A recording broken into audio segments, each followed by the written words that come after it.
नमस्कार, मी हनुमंत भोसले. आपण पाहतात BBC केज लाईव्ह. 3 जून लोकनेते गोपीनाथराव मुंडे यांच्या स्मृती दिनानिमित्त आज केज शहरामध्ये विविध कार्यक्रमांचं आयोजन करण्यात आलं होतं. केज शहरामध्ये लोकनेते गोपीनाथराव मुंडे यांच्या नावानं सुरू असलेलं सांस्कृतिक सभागृह लवकरच लोकार्पण होणार आहे. या निमित्तानं आम्ही या सभागृहाचा आढावा घेतलाय. पाहूया या सभागृहाबद्दलची ही माहिती.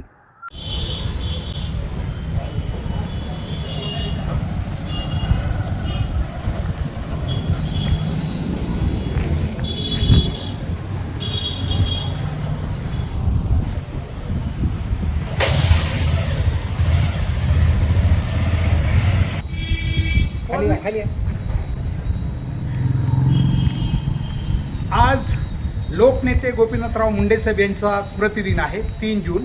आणि आजच्या दिवशी मी ज्या ठिकाणी उभा आहे हे आहे लोकनेते गोपीनाथराव मुंडे नाट्यगृह, अर्थात एक सांस्कृतिक सभागृह केजचं जे भव्य स्वरूपात बनलेलं आहे ते लोकनेते गोपीनाथराव मुंडे यांच्या नावानंही बनलेलं आहे. त्यामुळं आज आपण खास या सभागृहाचा आपल्यापर्यंत अंदाज पोहोचवत आहोत. जसं आपण सभागृहात मध्ये येणार आहोत, दोन्ही बाजून आपल्याला प्रवेश आहे. एक तर माझ्या इकडे डाव्या बाजून आपण बघू शकताय जो बल्ब लागलेला आहे त्याच्या बाजूनही जाता येत आहे आणि इकडच्या बाजूनही उजव्या बाजूनही याला प्रवेशाचं एक द्वार आहे. अशा प्रकारे दोन्ही बाजूनं आपल्याला मध्ये जाता येणार आहे. हा आहे खास रंगमंच, ज्या ठिकाणी स्टेज आपण म्हणतो, हे स्टेज या ठिकाणी असणार आहे.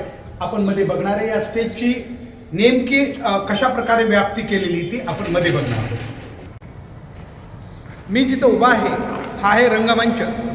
या रंगमंचावर आपण बघू शकता भव्य आहे, परंतु आता त्याचं नेमकं मेजरमेंट या ठिकाणी आपल्यासोबत जे अभियंता किंवा संबंधित व्यक्ती नाही आहेत त्यामुळं नेमकं ॲक्युरेट आपल्याला, परंतु मागच्या वेळेस आपल्याला दाखवलं होतं जसं जसं सभागृह बनत चाललेलं आहे तसं त्याला आकार येऊ लागलेला आहे आणि आता आपल्याला कळू लागलेलं आहे की नेमकं सभागृह कसं असणार आहे. तर हा आहे रंगमंच किंवा स्टेज, ज्या स्टेजला दोन्ही बाजूनं कलाकारांच्या एंट्रीसाठी कदाचित दोन्ही बाजूनं मागच्या त्यांच्यासाठी खास जागा आहे.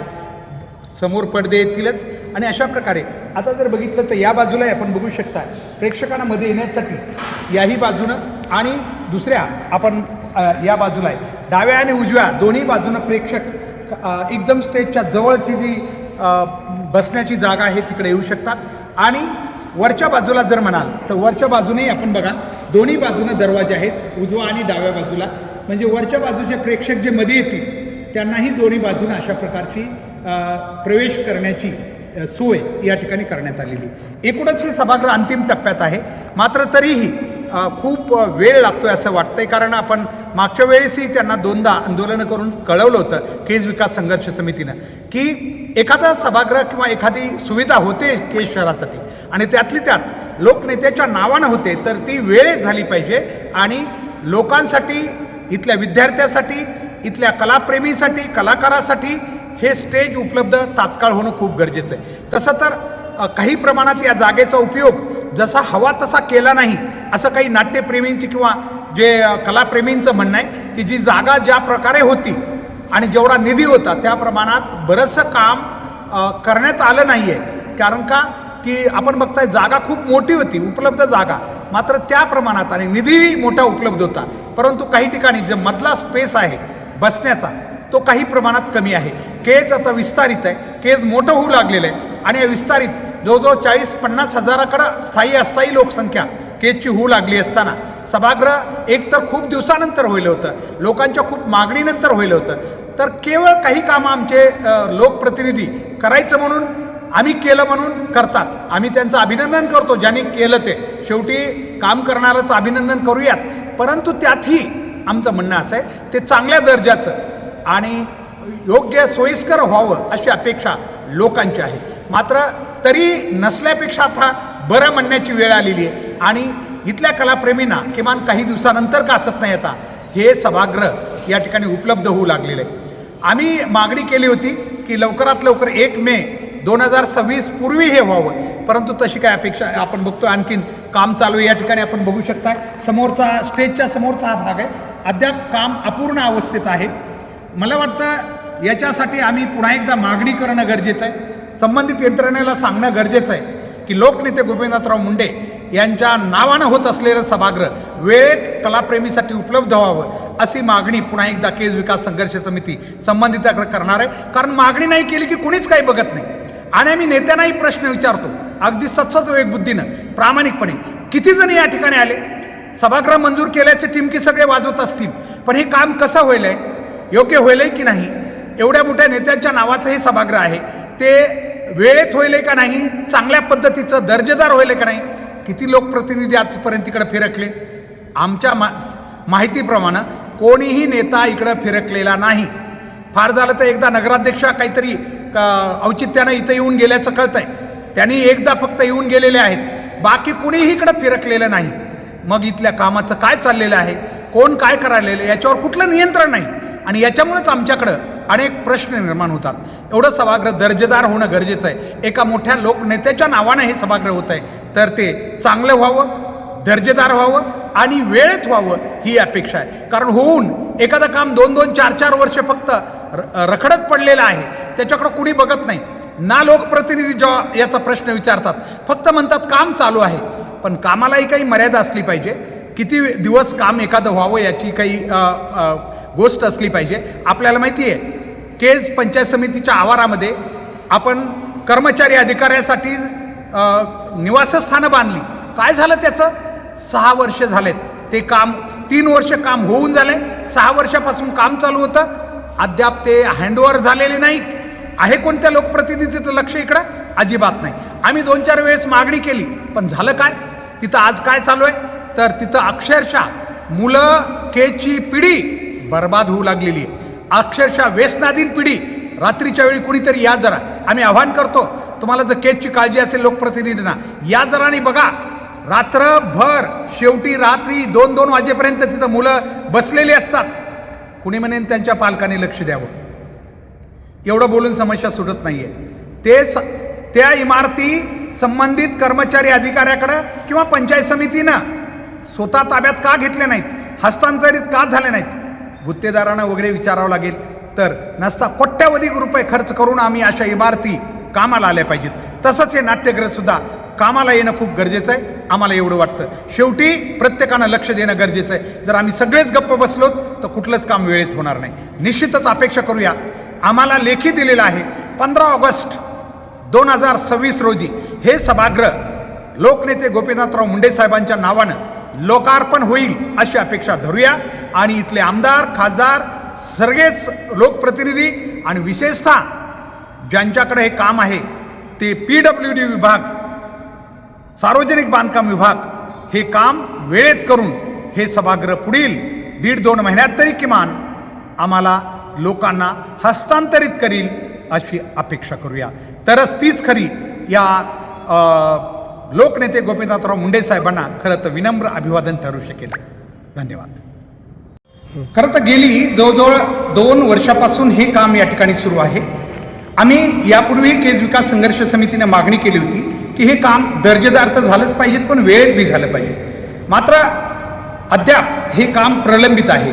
मध्यंतरी केज विकास संघर्ष समितीने एक विशेष आंदोलन करून मागणी केली होती की लोकनेते गोपीनाथराव मुंडे साहेबांच्या स्मृतिदिनापर्यंत किमान हे व्हावं. परंतु 1 मे नंतर 3 जूनला देखील हे काम पूर्ण होऊ शकलेलं नाही.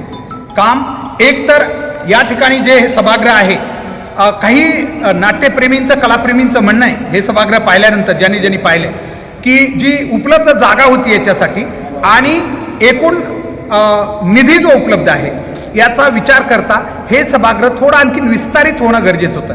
कारण केजची आजची स्थायी अस्थायी लोकसंख्या जवळजवळ 40 ते 50 हजाराकडे गेली आहे. केज शहर वाढत जाणार आहे. अशावेळी खूप दिवसानंतर मागणीनंतर हे सभागृह झालं होतं, तर ते थोडंसं जास्तीत जास्त विस्तारित असायला हवं होतं आणि तितकंच दर्जेदार असणं आवश्यक आहे.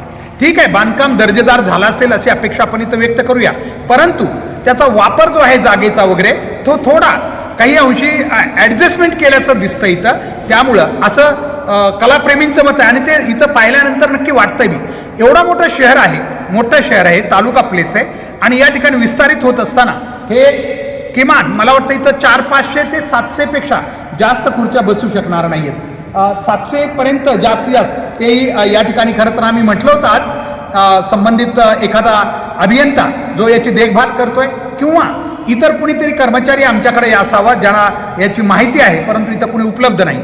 रंगमंच देखील थोडासा आपल्याला अरुंदसा वाटतोय, कारण का की रंगमंच जो आहे साधारणतः 22 ते 30 संबंधित अशा लांबी रुंदीचा दिसतो या ठिकाणी.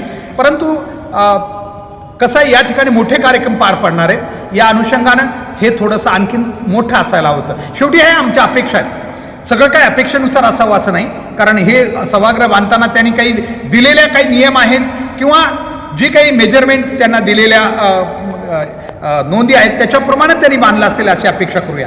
पण तरी याच्यात काळजी घ्यायला हरकत नव्हती. जागेचा योग्य वापर आणखी करता आला असता. सगळ्यात महत्त्वाची गोष्ट, आमच्या इकडं कुठलेही कामं होतात, परंतु लोकप्रतिनिधी किती या ठिकाणी येतात, कामं होतात, टिमकी वाजवतात, हे आम्ही केलं. परंतु माझा प्रश्न इथल्या सगळ्याच लोकप्रतिनिधी आहे, सगळ्याच अगदी किती लोकांनी इथे येऊन या सभागृहाला भेट दिली.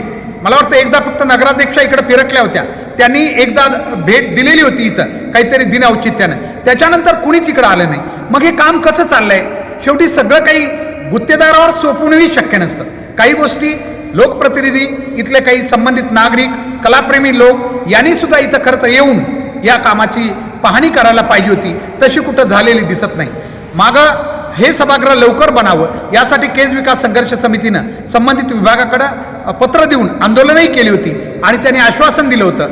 मागच्या वेळेस तहसील कार्यालयासमोर आम्ही रस्ता रोको करून त्यावेळेस त्यांनी सांगितलेलं आहे आम्हाला की 15 ऑगस्ट 2026 रोजी हे लोकनेते गोपीनाथराव मुंडे साहेबांच्या नावाचे हे सभागृह लोकार्पण सोहळा आम्ही करू असं त्यांनी सांगितलंय. आमचा भरोसा यासाठी या नाही आहे कारण केजमध्ये आपण बघितलं असेल की पंचायत समितीच्या आवारामध्ये जे मैदान आहे, पंचायत समितीचं ग्राउंड म्हणून आपण मानतो, तिथं अधिकारी कर्मचाऱ्यासाठी प्रचंड मोठ्या इमारती बांधल्या, कोट्यावधीच्या इमारती बांधल्या, पण त्या आज इमारती धूळ खात पडल्या, काचा तोडल्या गेलेल्या. सगळ्यात महत्त्वाचं ते जाऊ द्या, काय कुणाला दोष देण्यापेक्षा दुसरी सगळ्यात इथल्या पिढ्या बर्बाद होऊ लागल्यात. केजची एक मोठी पिढी, मोठ्या संख्येची पिढी बर्बाद होऊ लागलेली. त्या ठिकाणी कोणीही संध्याकाळी जा, 8च्या नंतर 2-2 वाजेपर्यंत लहान मुलं तिथं थांबलेली असतात, व्यसनाधीनतेच्या विळख्यात अडकलेली आहेत. केजवासियांनी लवकर लक्षात घेणं गरजेचं आहे. एक तर 2 कोट्यावधीच्या इमारती उभा केल्या, त्या धूळकाट पडल्या, त्या हस्तांतरित न केल्यामुळं त्याचा वापर चुकीच्या कामासाठी होऊ लागलेला आहे. कोण लक्ष देईल? सगळे आपापल्या जागी गप्प बसलेले आहेत, कोणीच बोलायला तयार नाही. परंतु न बोलण्याचा परिणाम बी आम्हाला भोगावा लागेल, कारण ही मुलं जी व्यसनाधीन होत आहेत ही उद्या या समाजासाठी उपद्रव म्हणून पुढे येणार आहेत. मग समाजानं रडगाणं करण्यात काही अर्थ नाही. परंतु आज म्हणजे आम्ही त्यांना कोट्यवधीच्या इमारती बांधून त्यांना जवळजवळ जणू काही तुम्ही चुकीच्या कामासाठी वापरा असं सांगितलंय. आम्ही पोलिसलाही कळवलेलं आहे, पोलिसांनी सुद्धा संध्याकाळच्या ठिकाणी तिथं गस्त घातली पाहिजे. सांगायचं तात्पर्य आहे की आम्ही सगळं करतो खरं, विकासाच्या टिमक्या वाजवतो, पण तो विकास कुठं पडलाय नेमका हे केजवाशी उघड्या डोळ्याने बघतात. त्या इमारती आज चुकीच्या ठिकाणी, सगळी त्याची तोडफोड झालेल्या अवस्थेत सगळे पाहतायत, त्या ठिकाणी पडून आहेत. आमचं म्हणणं असं आहे की नाट्यगृह खूप दिवसानंतर होईल आणि विशेष म्हणजे लोकनेते गोपीनाथराव मुंडे साहेबांच्या नावानेही होईल, तर किमान इथल्या कलाप्रेमीसाठी वाट बघू नयेत. आम्हाला कुठं कुठं आपण बघत असाल बाहेर अनेक ठिकाणी कार्यक्रम घ्यावे लागतात, कधी त्याला निसर्गाची साथ मिळत नाही. मात्र हे सभागृह झाल्यानंतर सांस्कृतिक चळवळीला गती येऊ शकते. इथल्या कलाकारांना एक हक्काचं असं हे विचारपीठ, एक रंगमंच उपलब्ध होऊ शकतं. म्हणून आमची विनंती आहे संबंधित विभागाला आणि शासनाला देखील, हे सभागृह आता थोडंसं अधिक वेळेत होणं खूप गरजेचं आहे. 15 ऑगस्टची डेडलाईन दिलेली आम्ही वाट बघणार आहेत, कारण आज माननीय लोकनेते गोपीनाथराव मुंडे साहेबांचा या ठिकाणी स्मृतिदिन आहे 3 जून, आणि त्यानिमित्तानं आम्ही हे पुन्हा एकदा प्रशासनाला जाग करतो आहोत की आपण किमान आता तरी दखल घेऊन हे सभागृह लवकरात लवकर लोकार्पणासाठी तयार करा. मधलं जे काम आहे ते गतीनं करा आणि दर्जेदार करा, एवढीच मागणी.